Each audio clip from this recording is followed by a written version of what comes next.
Good afternoon. It's Friday, the 30th of August 2019, just after 1 o'clock. Welcome to UK Column News. Your host today, Mike Robinson, myself, Brian Gerrish, and we're delighted to be joined by David Scott. Of course, David, bringing us northern exposure from north of the border in Scotland. Brexit is clearly well on its way. Oh yes, absolutely, as we'll see. Well, the last couple of days have been very interesting in Finland because the EU began yesterday with, in fact, the day before yesterday with the informal defence ministers meeting, which continued yesterday morning. So as you can see on screen here, we've got Federica Mogherini. EU defence ministers discussed new technologies in the developing of defence cooperation. That's what it was all about. Well, we're leaving, but of course, we're not leaving quite so soon. And Ben Wallace, the Defence Secretary, was there for that meeting, of course, as you would expect, Brian. Britain fully engaged and getting deeper engaged into EU Defence Union. Absolutely. So they were talking about new technologies changing the defence sector. It started with a working dinner where the defence ministers discussed, alongside NATO, the UN, and a group of private sector experts, the opportunities for artificial intelligence and other new technologies. And of course, they discussed EU defence cooperation, which of course means defence union, hybrid threats, maritime security, and climate change. Yes. David, how does climate change fit with defence union? I'm thinking I'll get there. No idea. But if I do remember correctly, somewhere I think that we read, and I think we reported on the fact that the military were to be used in a role to help defend us against climate change. Right. So that'll be for shooting down the clouds, possibly. Or, yeah. No. It's actually much more serious than that, because we're starting to see at least discussion of the fact that, well, climate change is a threat to the whole planet. Therefore, if one state, Brazil being the example this week, doesn't do enough to silence the clamour from the worldwide progressive political alliance, then they're going to have to be coerced. And coerced means military. So it's maybe not so stupid. No, well, one of the things the other things they were saying, Brian, was that they've got to reduce the carbon footprint of the defence sector. Does that mean less boots on the ground and more drones? Is that what they're aiming for? Cutting back on fuel, possibly, so the ships won't be able to travel as far, or the aircraft travel as far. Well, we've already got that problem, haven't we? Fuel economy, maybe. Yes, but well, that was Wednesday, Thursday was the informal defence ministers meeting, and then yesterday and today is the informal foreign ministers meeting, and well, Dominic Raab was there, as you will see in a second. Now, the body language is quite interesting, because Dominic Raab comes along to the family photograph that you can see on screen at the moment, and sneaks up to the back and sort of pretending to give the impression that Britain's pretty much sidelined in Europe. Actually, if you look at quite a bit of the other footage on this, you find that he was very warmly welcomed, and everybody's the best of friends there. But nonetheless, this is the foreign ministers of the EU member states holding an informal meeting, as they describe it. This is the Gymnich, if that's how it's pronounced. It was taking place in Helsinki. The Gymnich is the name given to this informal, they keep reiterating this term, informal biannual meeting of EU foreign ministers. It's hosted by the rotating presidency of the Council of the EU.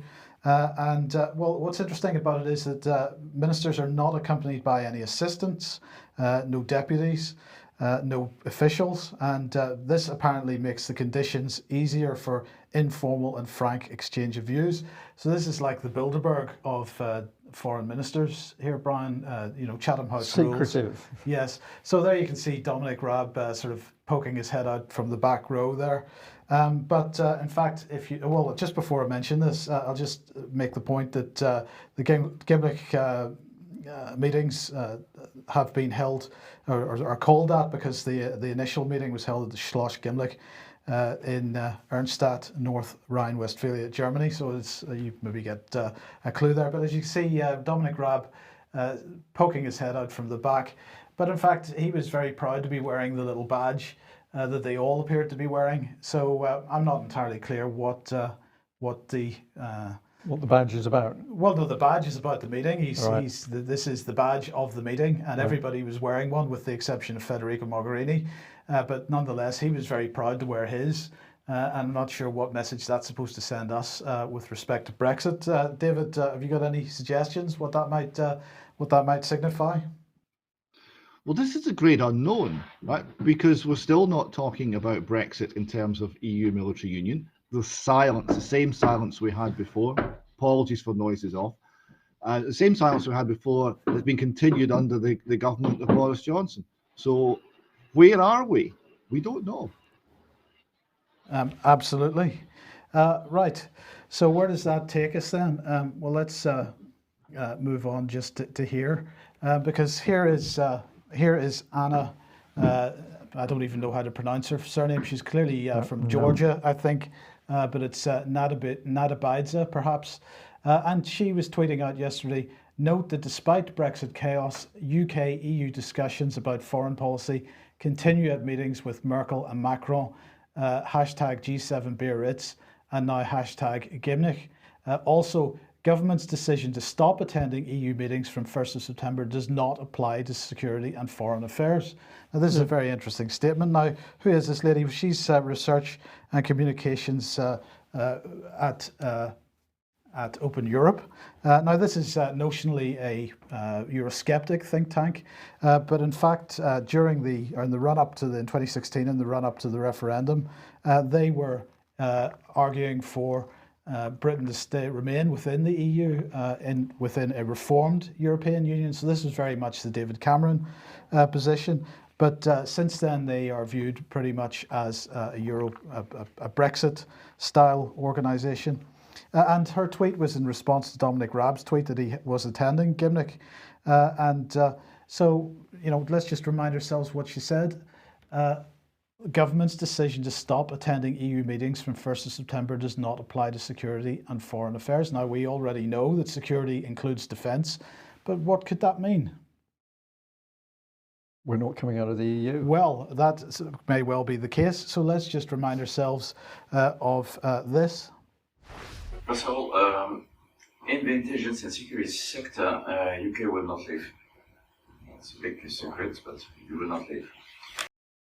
So we will not leave. It's pretty clear. That was Francois Fischer, who's the head of EU intelligence. The UK public will just be given a complete theatre, a pantomime of the UK leaving. It'll be declared that we're leaving, but actually behind the scenes, everything that's critical will carry on as normal.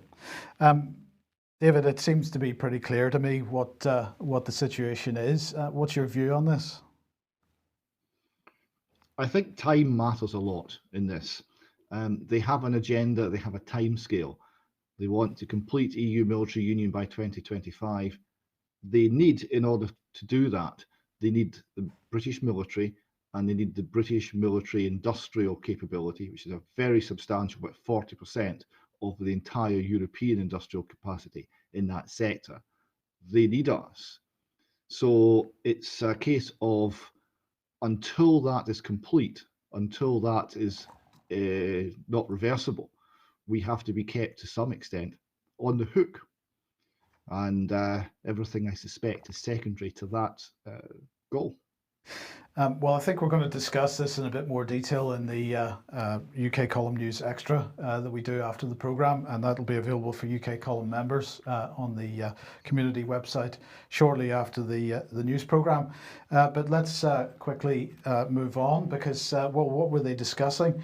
The Middle East, the Arctic, hybrid threats, regional cooperation, and hybrid threats were a big part of this, but as well as that, they were discussing expansionism, so EU expansion eastwards into the Balkans. They are absolutely dying to get the Balkans as members of the EU. But countering hybrid and cyber threats is one of the priorities of this presidency of the Council of the EU, and that was absolutely being discussed. And just by coincidence then, It's also being discussed today by Jens Stoltenberg of NATO, and his headline is "NATO will defend itself."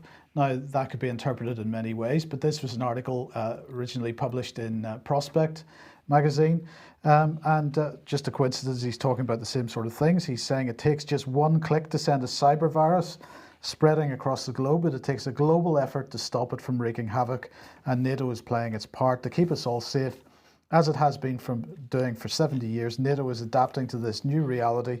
For NATO, a serious cyber attack could trigger Article 5 of our founding treaty. This, our collective defence commitment, where an attack against one ally is treated as an attack against all. We have designated cyberspace a domain in which NATO will operate and defend itself as effectively as it does in the air, on land and at sea. This means we will deter and defend against any aggression towards allies, whether it takes place in the physical world or the virtual one. So I don't know what your thoughts are on that. Well, I think part of it is a damage limitation exercise, that they realise that people are spotting this rise of the European power versus NATO. So he's trying to give NATO a few points, but I find it just remarkable that we're saying that a virus is going to trigger World War III potentially. So what are they up to? I think they're up to greater control of the internet, and basically massive control of social media. That's what they're really defining the threat as. But so far, at least, we are absolutely 100% engaged in this, David. When Germany invaded Poland in 1939, they launched a false flag. There was bodies in uniforms, and it's the Poles that started it, they claimed. When the Americans went into Vietnam, it was on the back of the Gulf of Tonkin incident, which didn't happen. It was a story. It was a false flag type incident. If Stoltenberg thinks that we are going to buy deploying troops on the ground in a major theatre-wide conflict based on someone's assurance as to where a certain virus came from, he needs to get out more. Yes, indeed. Now, let's just bring this in, because I mean, the question is, we're talking about deployment of troops. How would that happen? And something that you wanted to highlight here from a few months ago, this is the Centre for European Reform, suggesting that foreign policy decisions should be by majority vote within the EU. Now, of course, one of our major concerns about Britain being so deeply involved in EU defence union as it is of course that it effectively removes the right of the British people to decide where and when the British troops are deployed. And in fact, if that decision ends up being by majority voting in the EU, that becomes even more serious situation, David. Yes, now what this is an article looking forward, and they're talking about changing certain areas in foreign and defence policy to qualified majority voting. So that's humanitarian aid, there's a list, but it's peripheral things, and it's not deploying forces. It's not deploying troops on the ground yet. But the direction of travel is quite clear, and the arguments are the same, because we've already had all the trade policies qualified majority voting. We've had energy policies qualified majority voting. So now we're seeing it coming into the defence and security sector. And the argument goes, well, if any one of 27 or however many nations can say no and block all movement, then all we need is an external power to threaten one of our number sufficiently to stop the European Union responding at all by using a national veto. Therefore, the whole thing's unworkable, and we can't deploy as an international power. We can't be an international power broker. We cannot be effective in the defence sector unless we get rid of this. So the arguments are being rehearsed, and they will now be used to introduce qualified majority voting into new areas. Ultimately, that could be deploying troops, and we're talking about 55% vote, 65% of the population of Europe says we go, and national parliaments and governments would have nothing to say about it. Absolutely. Now, in one of the press conferences this morning, Federica Mogherini was very pleased about the desire to move eastwards into the Balkans, get the Balkan countries into the EU. And she's extremely excited about the fact that in terms of popularity, the EU has an 80 to 90% popularity rate in Balkan countries. So, of course, bringing more and more countries into the system makes qualified majority voting an even more significant situation. Oh, absolutely. Yes, the more countries there are, the less that any one country can have any sort of national decision-making process. And this move eastwards, the Eastern Partnership, the move into the Balkans, is very determined. It's a long-standing policy. Although I do note that Turkey is not being mentioned anymore. No, Turkey not the flavour of the month over the F-35 and so on, and the S-400. Now let's move back to the UK then and Brexit. And a bit of news from Scotland is that a Scottish judge decided not to halt the suspension of Parliament. And so give us the background to this. Well, this is the highest civil court in Scotland, and this is the court that twice found that the nakedly totalitarian and fascist named person legislation was fine. There's nothing to see here. We're okay. We can have the state looking at you, your children, in fact, every associated adult, mapping out your entire family structure and sharing information about you without your knowledge on a whim by a state functionary. They saw no problem with that. So this was the court that Joanna Cherry QC and 75 other parliamentarians selected as the one to go to have a hearing about whether the proroguing of Parliament should be stopped by legal action. Now, they've decided today not to provide an interim interdict, an immediate injunction to stop this, but they're going to have a full hearing on Tuesday next week. So we'll see what comes out of that.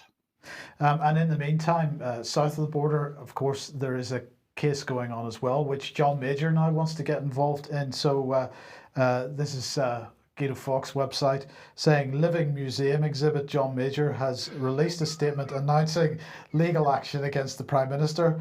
And they quote John Major as saying, "I promised that if the Prime Minister prorogued Parliament in order to prevent members from opposing his Brexit plans, I would seek a judicial review of his action. In view of the imminence of the prorogation and to avoid duplication of effort and taking up the court's time through repetition, I intend to seek the court's permission to intervene in the claim already initiated by Gina Miller, rather than to commence separate proceedings. If granted permission to intervene, I intend to seek to assist the court from the perspective of having served in government as a minister and prime minister, and also in Parliament for many years as a member of the House of Commons." So that's fantastic stuff.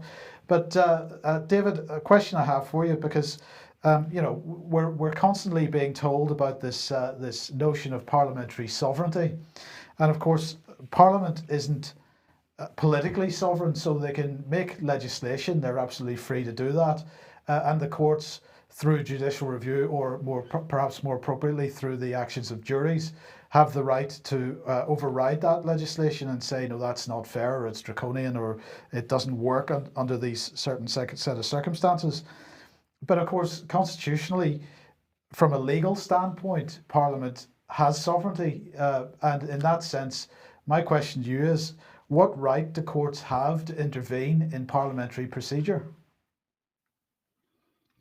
Well, this is it. This seems a very sort of Americanization of our constitution, because it's all the Supreme Court, and what that means is if you get a majority of the Supreme Court, which is what, 5-6 people, then you can completely reinterpret the entire constitution.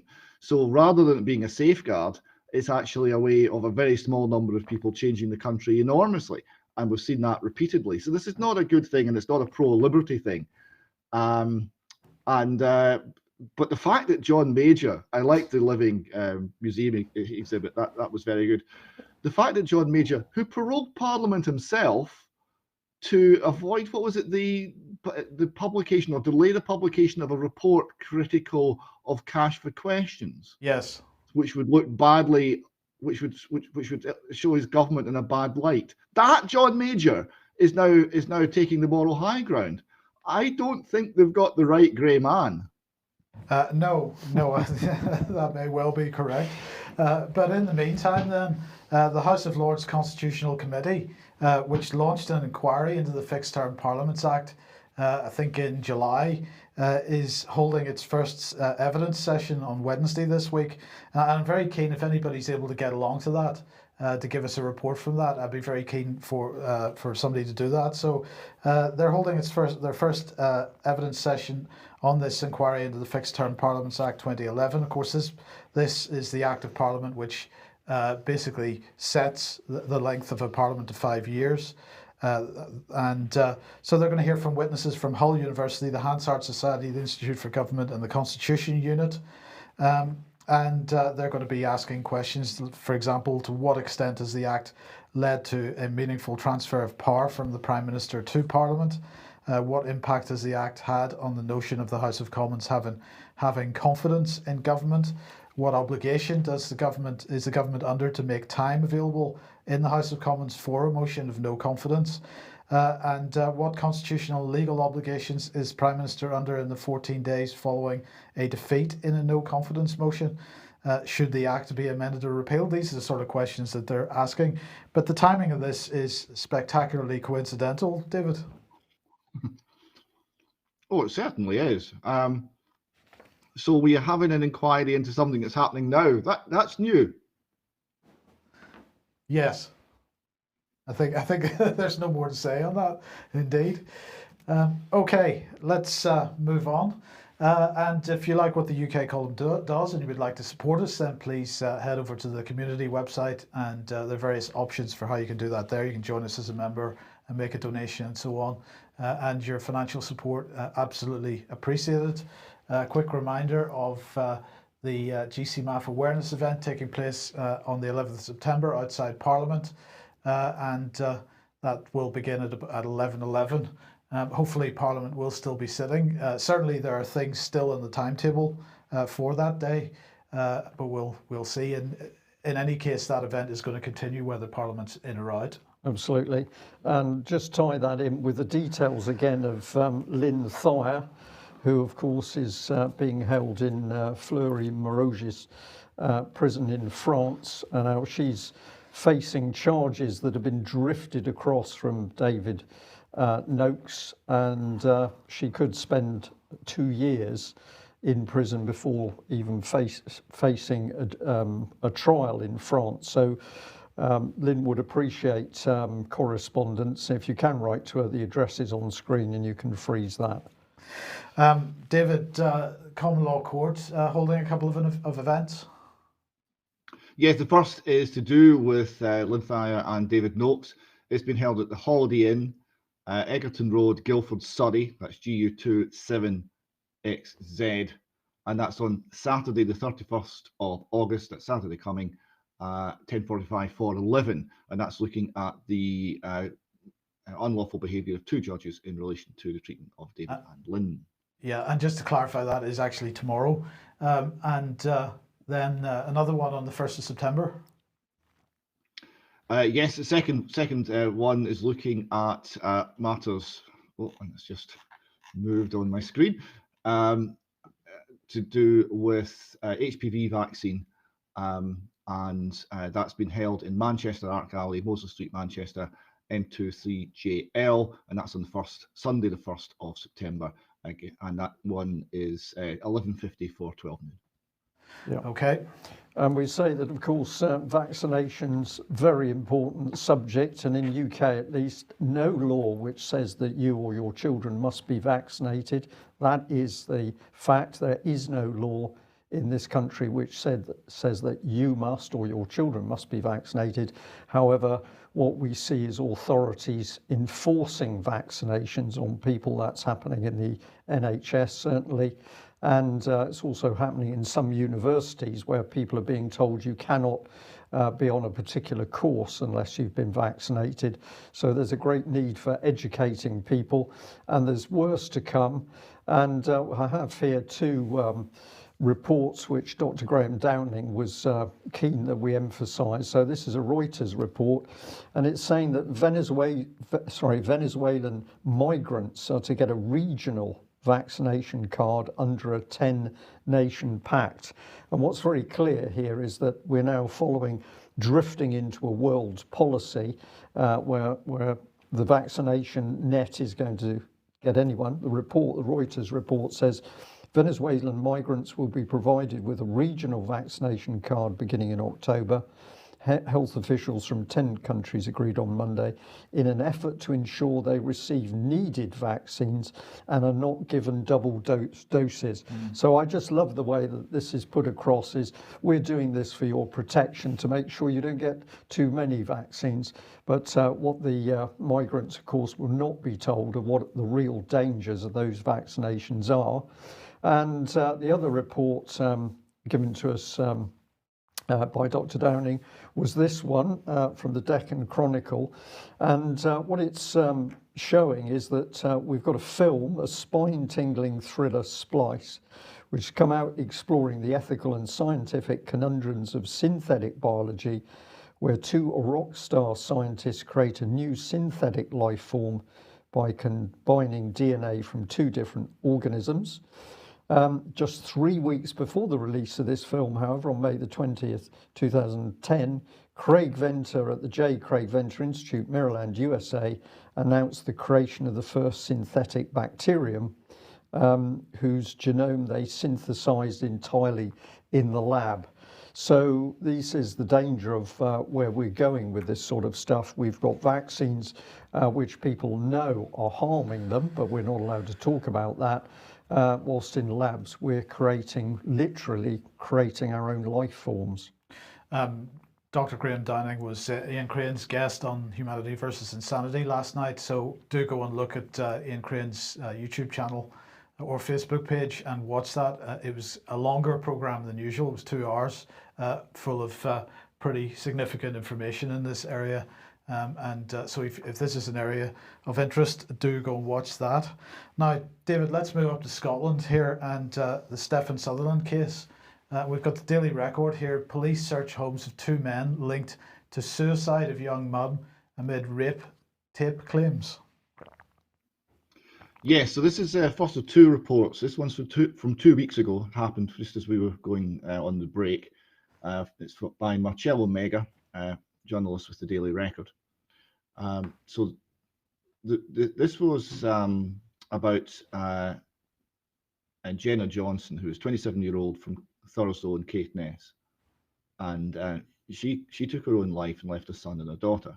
Jenna's loved ones, the record writes, said the men had threatened her that the authorities would take her children away from her if they published the video footage. They said they had recorded her engaged in sex acts with them both. So this is a rape using drugs to incapacitate the woman, and they said they had taped it, and there was blackmail going on. So it's an absolutely horrific crime, and when this then led to the suicide of the young mum, it's extremely horrific. Now, one of these men that they claim made these threats was the same man that the whole of Caithness believes murdered Stephen Sutherland. The Daily Record goes on, in a February story, Jenna's mum and Kainsey raised their concerns about the police attitude towards a sudden death. One of the men they named as responsible for tormenting Jenna has been connected by locals to another sudden death that shocked the Caithness community. The body of 25-year-old Stephen Sutherland washed up on the beach at Auchamster, close to his parents' home, in September 2013, 11 days after he was last seen leaving the Bayview Hotel in nearby Libster. Police maintain that Stephen's death was suicide or accidental. So that was on the Friday. Then on the following Monday, in the same paper, Daily Record, by the same journalist, there was a further and even more shocking report. Murder claim witness says police bullied him into changing his statement. So Chris Boyd suspected foul play after Stephen Sutherland died, but he says officers pressured him into signing a fabricated statement. So Chris told officers they'd entered the house one Friday night in September 2013, hoping to buy dope, but believed he was walking into a murder scene. He found the living room carpet rolled up and a settee pushed outside. A large makeshift wooden box was sitting on the floor alongside one wall. He was told there was nothing for sale and to make himself scarce. So he continues, I don't think anyone in Caithness doubts that Stefan was murdered. Stefan and I were mates. I spoke to him early on the day he vanished to ask his advice on where to get something to smoke that night. He sent me to the house I think he was killed in. I arrived after last orders when it was dark. I went to knock but saw the door was open, so I went in. I found the dealer and his girlfriend in the living room with a friend of theirs, and it was tense. They looked uneasy, and the two men were sweating buckets. The carpet had been pulled up and rolled up, and I could see the settee through the window outside. They saw me looking curious, and the dealer said, "We're just doing a bit of flooring." It was Friday night, so it seemed a bit weird. Along one wall, there was a wooden box that looked like they'd just made it out of random bits of wood. It wasn't a piece of furniture, just an ugly makeshift box. The guy said he'd nothing to sell and wanted rid of me. I walked out, not giving it much thought. But when Stefan's body came out of the sea, I thought about the carpet and the settee outside, and most of all about that box. I felt sure I'd seen Stefan's coffin, and I went to tell the cops. They weren't having it. I thought what I was telling them was really important, but they insisted I was wrong. Stefan was a suicide, they said. I'd spoken to him that day. I knew he was not suicidal. They put a statement in front of me that had virtually nothing to do with what I'd told them. I told them it wasn't my statement and I wasn't signing it. They reminded me with a meaningful tone I'd admitted trying to buy dope. That seemed a bigger deal than a likely murder. In the end, I thought, what can I do? And I signed it, but it's always been in my conscience.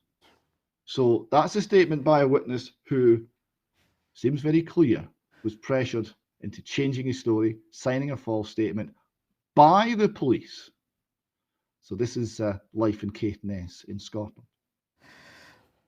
It's just incredible, isn't it? It is so blatant. And of course, we know that similar accusations have been made against police forces in England as well. So this is not limited to Scotland. But for such a small community facing what has been a very unpleasant death of Stefan plus the young lady herself, I mean, it's just horrific. And yet this isn't being picked up by the major papers or BBC Scotland. It's not, and we're talking about a community that's dying. The drugs are having a huge effect. We're talking about a community that was extremely close, extremely tight. Everybody knew everybody, and now it's full of fear. It's a sad sight to behold. I would encourage people who want to know more about this to look at our article. It's from 2017. Stefan Sutherland, the unanswered questions. None of those questions have since been answered. So those from November 2017, it's actually still current. And I would also point out that the annual football match in Stefan's memory, because he played for Libster FC, is scheduled for this Saturday. That's the 31st of August. Kickoff is at 2:00 in Libster Cow Park. So if you're in the area at all, please get along to that and show your support to Stefan's family. Just briefly, David, I mean, within the Scottish ordinary people in Scotland, I mean, does the Scottish police have any credibility left? Because, of course, it's not just Stefan Sutherland, it's Shaker Bayo and a whole bunch of other examples, and a huge number of examples of extreme corruption within the Scottish police force. We could do several 2-hour specials just on the scandals that have hit the Scottish police force since Police Scotland came into existence. It's everywhere. It affects the Scottish Police Authority. It affects the Parliament oversight of the policing. There are problems everywhere. And is there much confidence? I can't imagine there is anymore. It's been years now of nothing but scandal and disappointment and abuse of the public with things like bringing in armed police without any sort of public consultation. And but what we're seeing in Caithness is something else. what we're seeing there is the breakdown of law and order propelled by failures in the police. Yeah. It's something even more sinister than just corruption. And we also have to point out, of course, that since the police forces that were there originally in Scotland were unified under one single Police Scotland force, there's no separation of powers. There's nobody to investigate anybody else. You've just got one corrupt police force, which, if you say needs investigation, it's going to investigate itself. Well, that's been one of the patterns here. There have been several problems with who guards the guards and the guards themselves. There was an organisation called the Counter-Corruption Unit that was introduced into Police Scotland to try and overcome this. But what they did is they seemed to target an awful lot of cops who hadn't really done anything, and they targeted them on data protection laws, and which are so vague that any policeman at any time could be charged with data protection laws, because they're not meant to access data without a proper policing reason. But that's so vague in itself that no one knows exactly where the line is. So eventually the whole counter-corruption unit kind of folded amongst yet another scandal. So yes, where do you go? We have PIRC, Police Investigatory Review Commission or something like this, who are a toothless watchdog. We have the Scottish Police Authority, who are a toothless watchdog to the point of being a comedy gold at times. Absolutely ridiculous things happening there. And anyone who speaks out gets hounded out, as Moya Ali found. Though the Scottish police and its governance has been a disaster. And the point you make, where does anyone come from to investigate failures in Police Scotland, is an excellent one, because there's only one force. So do we bring someone from Northern Ireland or England, which has got different law, to investigate Police Scotland? I think we'll have to do that. Yes. Okay. Now, British mainstream media seems to have a new poster child, and that is Satanism. They're rather liking the Satanism, yes. Now, it's not just the fact that the Guardian chose to report this. It was the way it was reported was really quite arresting. So that the headline here is the devil's advocate. Are Satanists now the good guys in the fight against the evangelical right? Just pause for a moment and consider. So we're seeing Satanism, left-wing politics, as opposed to Christianity and right-wing politics. That's the way they're painting it, and that's quite interesting. And it's an article about a new film called Hail Satan. So the Guardian starts off with, over the past century of popular culture, Satan has acquired the souls of Delta blues musicians, incited youth rebellions, possessed some small children and goats, impregnated unsuspecting women, and transmitted evil through backwards lyrics on heavy metal records. But recently, to paraphrase the Rolling Stones, the nature of his game has been puzzling us. So they're joking here. So anything that's said against Satan's a joke. So that's the first point, because this is not these words are not reporting facts. This is what we called witchcraft when we looked at the same sort of approach in Maren's Academy. This is using language to change reality. This is what's going on here with the Guardian. They continue, the forces aligned against Satan have become so objectionable that he no longer looks like the bad guy. So the Guardian newspaper just said that. Just let that sink in. They include groups such as the Westboro Baptist Church, notorious for its hate speech against LGBTQ people, Jews, Muslims, and other groups, all of which it condemns as satanic frauds. There's the Trump administration in league with the US religious right, that's probably news to the Trump administration, which has been aggressively pushing anti-abortion and anti-LGBTQ legislation, not to mention engaging in overt Islamophobia. Now, the anti-abortion, there has been some resistance to abortion from the Trump administration. And of course, the Satanists are all for killing. So, because it's a murderer from the start. That's what Satan is. The overt Islamophobia from the Trump administration, that's the Guardian doing fake news. That satanic temple leader, Lucian Greaves, regularly receives death threats from the Ku Klux Klan and neo-Nazi neo-Nazi, I'm sorry for laughing, and Christian supremacy groups, right? So this is something that the Guardian seems to have made up, but okay. But he says Graves is more concerned for his country's future than his own. Oh, dear me. And quotes him, "We are at the precipice of a new dark age," he says ominously. Rather than ushering it in, the Satanists are trying to stop it. So there you go. This is a complete vindication of the Satanist position by the Guardian. So the Guardian now appears to be pro-Satanist, right? We just want to get that point made quite clearly. Now, if you're looking for to promote Satanism and you're the Guardian, you want some company because you won't want to be alone in this. So who better than the BBC? BBC also covered this same story. So here they've got, there's a nice picture of a